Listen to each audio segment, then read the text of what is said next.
Assalamualaikum warahmatullahi wabarakatuh. Selamat pagi anak-anak. Apa kabar kalian hari ini? Semoga kalian selalu sehat-sehat selalu ya, dan pastinya baik saja dong. Oke, pelajaran hari ini kita akan mengulas kembali tentang pelurusan rambut, dimana kita sudah membahasnya kemarin ya. Nah, hari ini Ibu akan membahas kembali tentang pelurusan rambut. Yang pertama, tujuan pembelajaran pelurusan rambut ini yaitu peserta didik dapat melakukan pelurusan rambut. Yang kedua, peserta didik dapat menerapkan langkah-langkah pelurusan rambut. Kemudian, teknik pelurusan rambut. Sedikit kita balik ke sejarahnya. Meluruskan rambut atau teknik pengepresan. Nah, bahasa dulu dengan bahasa sekarang ini berbeda. Kalau sekarang ini adalah pelurusan, tapi kalau masa dulu atau zaman dulu itu teknik pengepresan. Nah, pengepresan rambut bertujuan membuat rambut yang sangat ikal dan keriting menjadi lurus secara sementara. Teknik pelurusan sementara ini memerlukan vaselin atau petrolatum jelly dan sebuah hot cup, yaitu sisir terbuat dari logam yang dipanaskan. Penggunaan petrolatum jelly dalam metode pelurusan rambut yang disebut metode Walker ditemukan pertama kali oleh penata rambut Amerika Serikat, Nyonya C. G. Walker, mempunyai dua fungsi. Fungsi pertama dari petrolatum jelly adalah sebagai konduktor untuk menghantar panas sisir ke seluruh bagian batang rambut. Fungsi yang kedua adalah untuk melumasi rambut sehingga pada penyisiran sisir logam dapat bergerak lancar tanpa menimbulkan tarikan karena kekusutan rambut.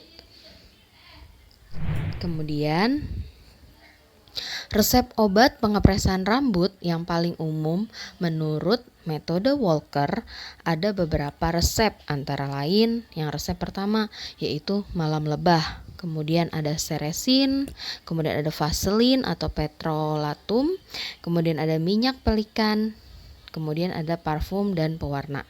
Nah, untuk resep ini adalah yang ditemukan oleh metode Walker. Nah, kalau untuk sekarang kita tidak menggunakan resep seperti ini. Ini adalah sejarah tentang pelurusan rambut atau pengepresan rambut. Kita next.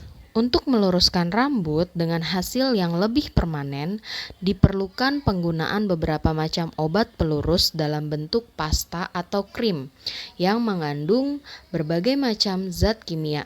Yang terpenting diantaranya adalah sebagai berikut. Yang pertama ini adalah pelurus berdasarkan amonium tioglikolat. Yang kedua adalah pelurus dari bahan natrium hidroksida. Yang ketiga adalah pelurus dari bahan amonium sulfit. Oke, kemudian di sini kita harus melakukan diagnosa rambut. Nah, sudah Ibu jelaskan ya, kalau setiap perawatan pastinya selalu ada yang namanya diagnosa rambut.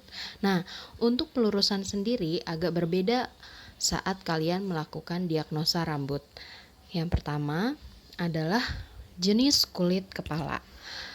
Jenis kulit kepalanya berminyak, keringkah, atau normal. Kemudian ada kondisi rambut. Di sini kondisi rambutnya ada normal dan pernah di-rebonding. Kemudian kasar, kering, atau rusak. Yang ketiga, kering atau resisten coloring. Biasanya yang ketiga ini rambut yang sudah mengalami banyak pewarnaan. Jadi biasanya mengalami kekeringan ya, terus juga bisa jadi rusak dan kasar. Kemudian ada juga jenis keriting. Nah, bedanya dengan diagnosa lainnya yaitu jenis keriting. Nah, di pelurusan rambut kita juga harus mendiagnosa jenis keriting. Nah, jenis keritingnya itu seperti keriting mengembang, keriting asli, keriting ikal, atau keriting kribo. Kemudian kita merekomendasikan jenis produknya. Nah, untuk apa? Supaya nanti kita akan ke slide selanjutnya, kita akan membahas tentang kepekaan kulit kepala ya. Dan yang terakhir adalah temperatur catok. Nah, untuk temperatur ini kita juga harus sangat memperhatikan. Jadi jangan sampai kepanasan atau bahkan tidak panas sama sekali.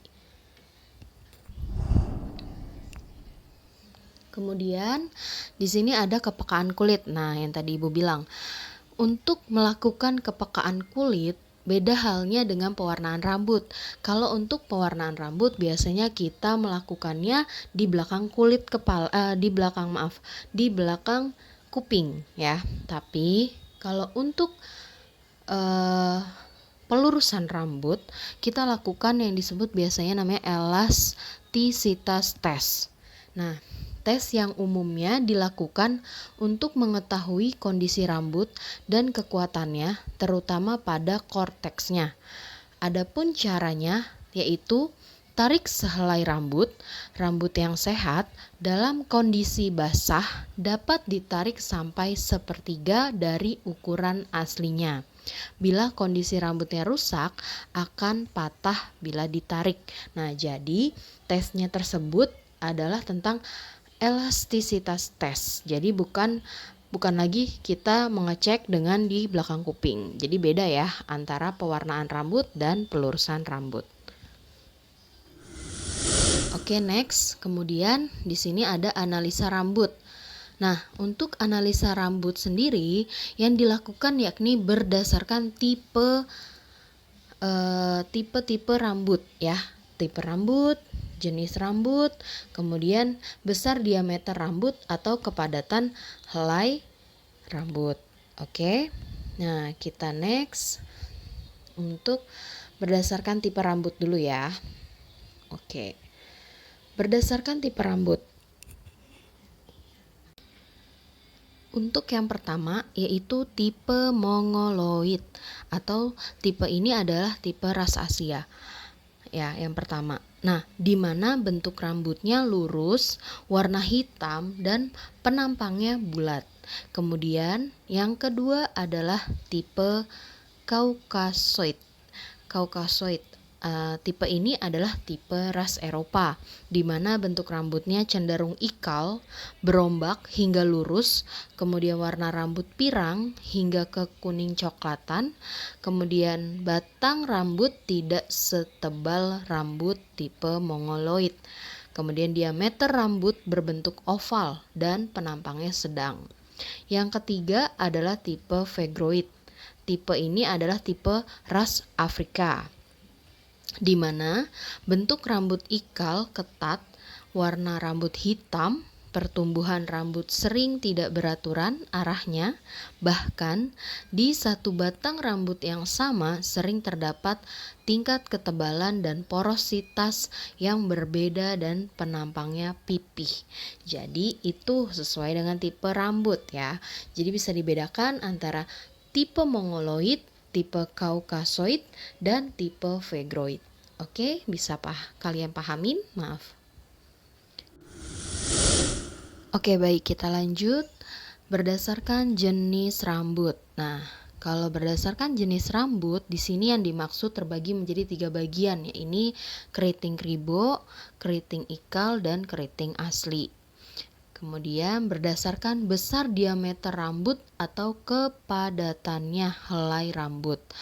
Nah, untuk melihat besar diameter rambut atau kepadatan helai rambut harus memakai mikroskop elektrik.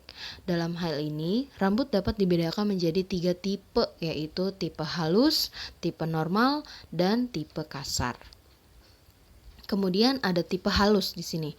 Nah, tipe halus itu rambut tipe yang berdiameter 50 mikrous, maaf.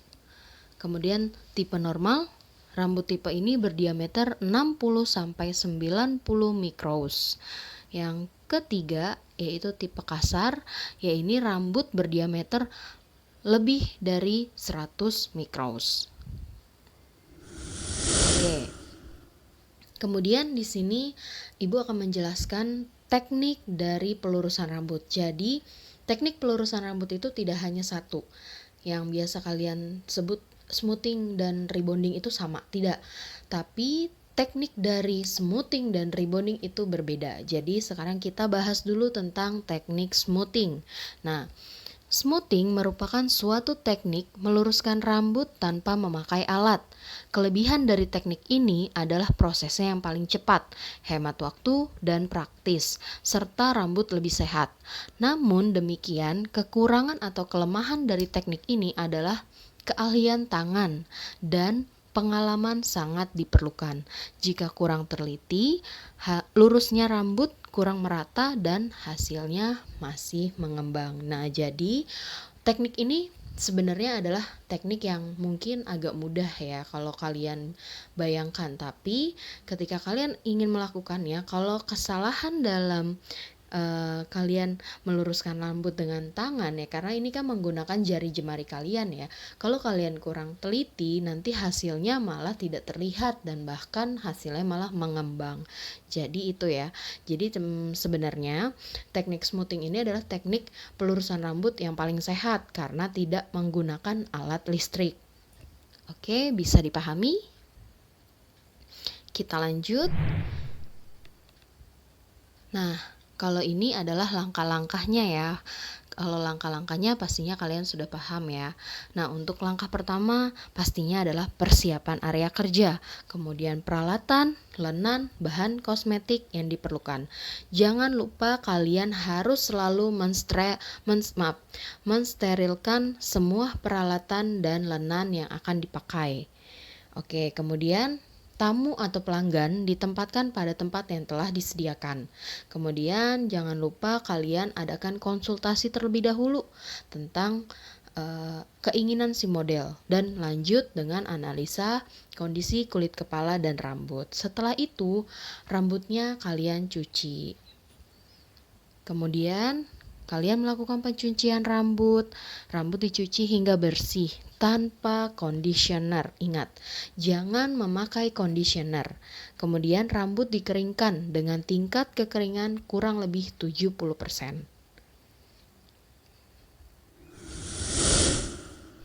Langkah selanjutnya, pilih obat pelurus sesuai dengan jenis rambut dan teknik pelurusan yang akan digunakan. Yang kedua, pakaikan obat pelurus pada rambut selapis demi selapis sesuai petunjuk penggunaan produk dan teknik yang tepat. Kemudian tunggu lebih kurang 5 menit baru rambut dibilas dan air hangat hingga bersih dan dikeringkan dengan tingkat kekeringan kurang lebih dari 70%. Selanjutnya, berikan netralizer pada rambut dengan teknik yang tepat dan memenuhi keamanan pelanggan. Ingat, jangan sampai mengenai mata klien kalian. Kemudian, rambut dibilas sampai bersih dari netralizer dan barulah kalian menggunakan conditioner pada seluruh batang rambut. Lalu tunggu beberapa saat dan bilas sampai bersih. Yang terakhir, keringkan rambut sesuai teknik pelurusan yang digunakan.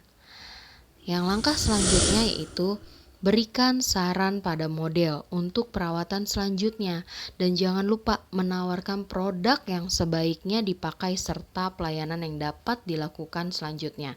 Nah, ini penting untuk kalian lakukan kepada model kalian setelah melakukan pelurusan rambut karena perawatan untuk pelurusan rambut ini harus secara berkala, tidak berhenti sampai perawatan di salon saat itu juga. Oke, jadi yang terakhir setelah itu bersihkan area kerja serta semua peralatan, susun dan rapihkan bahan kosmetik serta simpan kembali. Nah, untuk langkah-langkah pelurusan rambut ini sebenarnya sama halnya dengan kalian melakukan pengeritingan rambut. Nah, ini sudah Ibu bahas kemarin ya. Cuma tekniknya saja yang agak berbeda. Kalau pengeritingan rambut kita harus meparting dulu, kemudian kita meroto dulu. Nah, kalau pelurusan rambut justru tangan kita atau jari kita lah yang bekerja sebagai alat untuk pelurusan rambut. Nah, di sini Ibu ada tes tertulis untuk kalian. Sebenarnya ini sudah diulas tadi ya. Ya, mungkin kalian akan mengingatnya, dan sebenarnya ini Ibu mau kalian menjawab dengan kalimat kalian sendiri atau jawaban kalian sendiri. Oke? Untuk soal pertama, silakan kalian catat. Yang pertama adalah apa yang kamu ketahui tentang pelurusan rambut. Kemudian yang kedua adalah menurut metode Walker, pelurusan rambut terbagi menjadi 3 bahan kimia. Sebutkan apa saja. Kemudian yang ketiga, bagaimana cara melakukan kepekaan kulit kepala. Kemudian yang keempat, berdasarkan apa saja kalian menganalisa rambut. Yang kelima adalah apa yang kamu ketahui tentang pelurusan rambut teknik smoothing. Baik, selamat mengerjakan. Mohon maaf apabila ada kesalahan atau kalian kurang paham. Silakan bisa kalian putar kembali video ini dan kalian pahami kembali. Kalau begitu, sekian dari Ibu. Mohon maaf apabila ada yang kurang dan ada salah kata. Wassalamualaikum warahmatullahi wabarakatuh. Tetap semangat ya guys. Jangan lupa untuk subscribe dan klik loncengnya.